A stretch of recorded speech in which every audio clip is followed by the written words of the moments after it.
first question comes to us from Siegfried Roy.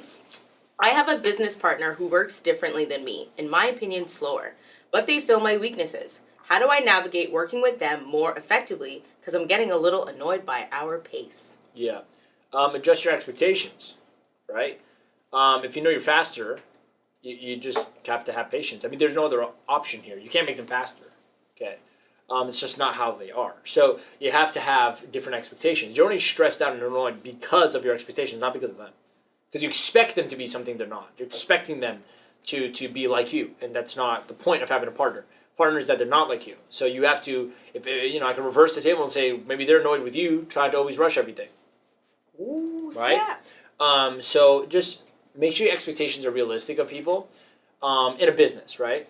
But also be completely detached. I mean, it's a very see, in a coaching company, like we run a company, we run it pretty smooth, but there's like a weird, like, it's contradictory, but it's true, principle that I follow, which is I do have my goals, intentions, and my expectations of my team and myself and of the business. But simultaneously, I don't give a rat's ass what happens. It's, and a rat's ass is really small, so I don't even give that, right? I love my cheesy jokes. I don't care.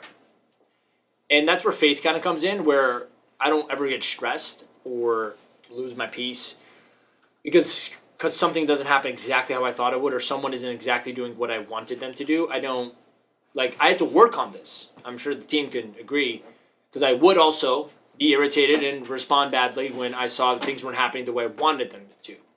But then I just kind of understood, like, I'm not that smart, and I mean that like in it's a saying, like, you're not that smart. Like, the universe, God, whatever, knows more than you do. There's no way you can know more. So things might happen differently than what you expected, but maybe that's better, right? So you kind of got to give that freedom to allow your partners or your team to be different than you. Does that make sense? So don't expect your partner or your team to be like you, okay? Also, don't be irritated. And the way to eliminate irritation or stress from the expectations is to stop wanting them to be like you or to be exactly the way you want them to be. And that's not team. That means you're a bad partner. Like, you have to work on yourself, right? You have to understand how they are.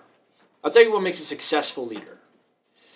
Andrew Carnegie, richest man at the turn of the century, had about 18 members in his mastermind. In his mastermind, he was running U.S. Steel at the time in 1900, and it takes a lot of skill to be able to manage 18 different people, different egos, different everything, to work in one goal, one company. And he did that successfully, and most of those people became millionaires with them. And so his skill was learning what each person's strength was and learning how to utilize it so that it's in harmony with others.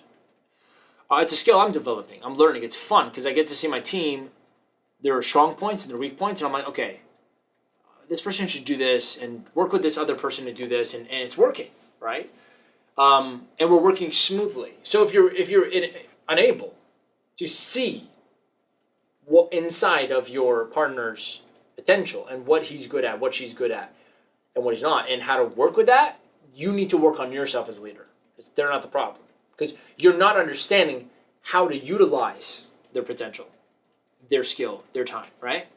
And so poor management or poor leadership in that sense costs you a lot of money, right? I've been in business for 4 years, and for the first 2 or 3, I went through lots of different people. And I realized eventually I actually don't know how to manage and utilize people's potential. And it wasn't until one dinner one time with my mentor, Satish Verma, president of Think and Grow Rich. I'm sitting down with him, and I'm explaining to him how,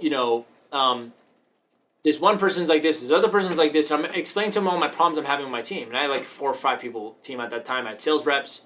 I had a person helping me with back-end stuff. And he looked at me, he's like, Armin, you know what your problem is? He's like, you don't see the power potential in your people. He goes, I didn't say potential power. I said power potential. I'm like, what do you mean? He goes, you just see them as a person to get something done for you. I'm like, well, you're right, because I'm assuming that's what you do in leadership, right? Like, if I have a team, I see what I can assign to each person to get done for me. He goes, yeah, but that's so limited. It's like you're thinking small, because you're seeing them just as people as a means to an end to get it done for you. So you're treating them like assistants. I'm like, you're right. I just didn't know that's wrong, you know? So I'm sitting there and I'm like, so what do I have to do? He's like, you got to see the power potential in people. I'm telling you this because you have a partner, right? See the power potential of the person. I'm like, what does that mean? He goes, you know, and he kind of threw a shot at me, like indirectly as, you know, yeah, he threw a shot at me. I'm like, well, you know, and I like competition. So to me, he goes, Armin, if I had your team, he's like, I would bring out greatness out of them. I'm like, what you trying to say? He goes, you know, you have to know how to use the people better, you know, like in terms of their potential, okay? Learn how to take it out of them. What? He's like, I would get 100 times more value out of the person because I understand power potential. And I'm like, well, you know, you've been in business 40 years longer than me, so, I mean, I can learn a few things. So he started looking at their power potential. Look at what they can be capable of doing. And lead them to become that. Don't look at them as someone just gets something done for you. Because you might be very small thinking and you're just only organizing them to get small thinking stuff done for you. But what if they can think bigger than you? What if with them you can think bigger and more could be done? So I remember going back and I started looking at power potential. And you know what I started to do? The actual practical shift I make, and I'll tell you now, is I started to give people opportunities to just kind of act on their own. I came back with my sales rep. He was like the one, he was my best sales rep at the time, and I was more so, he was like a manager for me. He's managing the other two. I came back to him like, hey, what do you think we could do better? You know, I said, maybe we need a CRM. He's like, yeah, we do. I'm like, well, look, I trust you, man. Go ahead and do it. Do whatever you think. Imagine this was your business. What would you do to increase sales? So he went out. He started doing all this great stuff. I'm like, wow, this is amazing. I started paying him more for that. Extra mile work. I mean, it's amazing. And I started giving the other people on my team, I'm like, what do you think? Like, what would you do differently? Boom, boom, boom, boom. And I'm creating all these open windows where they can now express potential that they have inside. And I started to notice some of them have skills and talents and muscles I didn't even notice.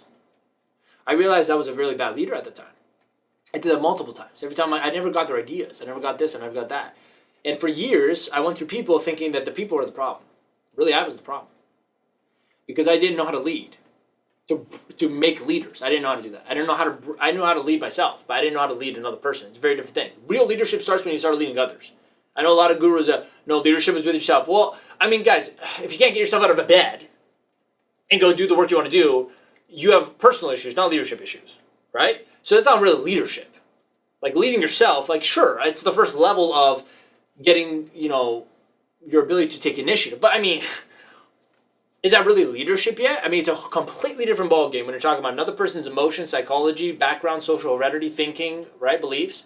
Taking all of that, understanding, cooperating with it, and then getting them to do a lot. Like, that's a whole different skill. You can't lead yourself and assume. In fact, probably the biggest misconception here is people that are very self-motivated, self-disciplined, they think they're good leaders. They're not. Not yet. Right? I was very focused, but no one could relate to me. So I didn't know how to lead others. I didn't understand them. So, you know, there's people that are very self-organized, amazing at it. And then give them a person to manage and they blow it. Because they have no idea how to relate to that person, how to influence that person, how to understand that person. They only everything's about them. Doesn't mean it's leadership. So I don't agree with that personal development concept. Whoever said it, I know I've heard it. Lead yourself. No. Yeah. That's not true.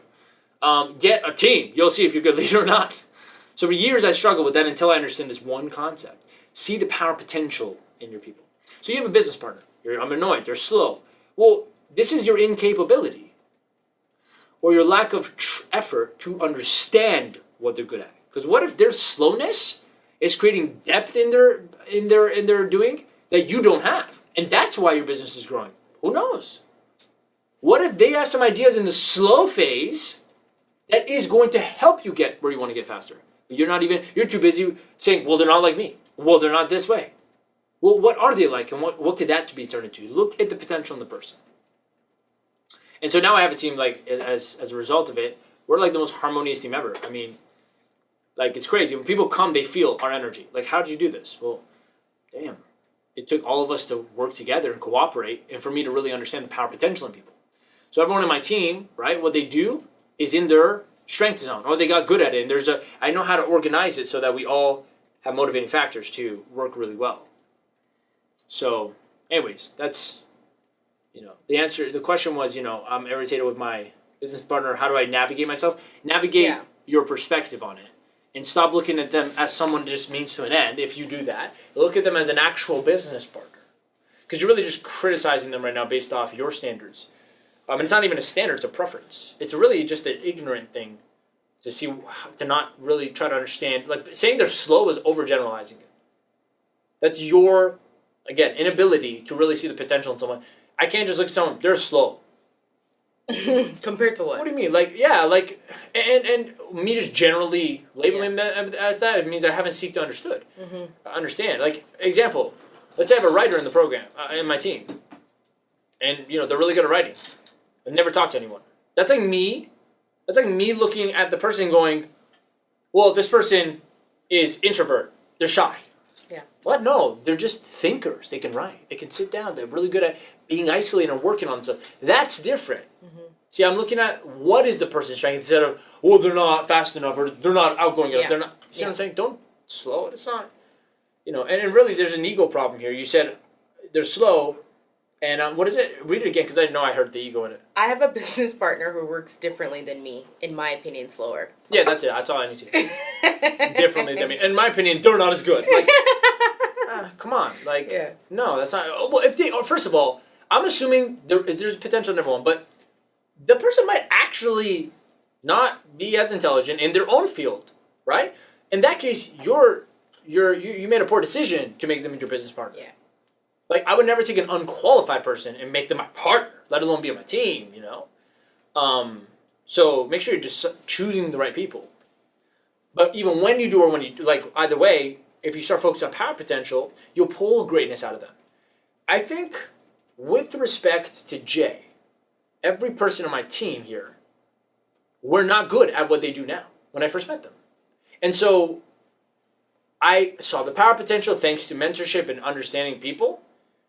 I was able to work with them to make them, like, so they can become really good at what they do. Right? And Jay as well, like, in different ways. Oh, yeah. Right? I would group myself in. Because I came from a different school of thought. Right. Basically. On some level. So imagine I went on AskCarmen.com and I posted a question saying, well, my team doesn't know how to do anything. Well, that's overgeneralized and you're a terrible leader. Right? Well, obviously. So help them. You get what I'm saying? Like, bring that out of them. That's real leadership. Or else you're just sitting there expecting without paying the price to help a person grow. No. I mean, I'm just telling you from my experience. I'm sure maybe you could hire someone that's already good. In that case, if you have money, go do that. So, I don't know. That's my answer.